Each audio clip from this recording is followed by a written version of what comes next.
Hello friends, आपन को भी जदि सैटेलाइट इमेज रो आपन प्लॉट लोकेट करिया पई चाहउछंती ताले गुटे वेबसाइट अछि सेटा होछि आपनकर ओडिशा 4K जियो।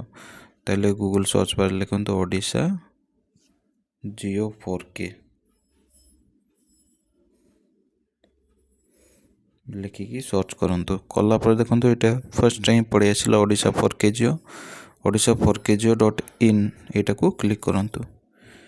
क्लिक कला पर एमती इंटरफेस पड़े आसो। ये देखंतु एटा को टिके आपण डेस्कटॉप मोड को करिवे, डेस्कटॉप साइट मोड को करिवे। कला पर देखंतु एमती पड़े आसो। ये देखंतु एटा अछि नो योर लोकेशन ऑप्शन अछि, एटा को क्लिक करिवे।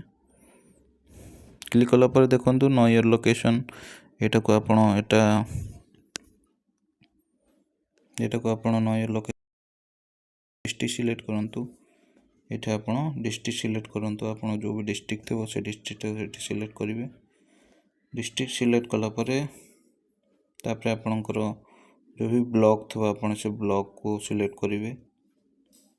ब्लॉक सिलेक्ट कला परे आपणकर पंचायत सिलेक्ट करिवे। पंचायत सिलेक्ट कला परे तापर आपण विलेज सिलेक्ट करिकी ए जो सर्च ऑप्शन टी अछि सर्च और डाउनलोड ए सर्च ऑप्शन टी क्लिक करिवे।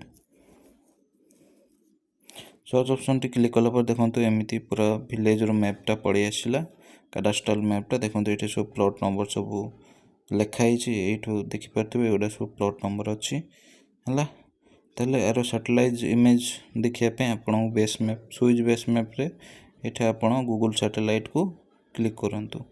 क्लिक कला पर देखंतु एमिति आपणकर पूरा डिटेल्स पड़ी आसीबो हला। पूरा डिटेल्स पड़ी आसीबो। एठो आपण गोटे प्लॉट ताको क्लिक करिकी तार सब डिटेल्स एठू मध्य जानी पारिबे हला।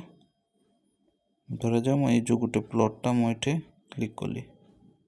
क्लिक कला पर देखंतु एठे तार डिटेल्स सब पड़ी आसीबो। डिस्ट्रिक्ट, ब्लॉक, ग्राम पंचायत, रेवेन्यू, प्लॉट नंबर केते, किसम कोन रास्ता, खाता नंबर केते हला। टेनेंट माने कहा नारे अछि सब एठू पड़ी आसीबो। Thank you.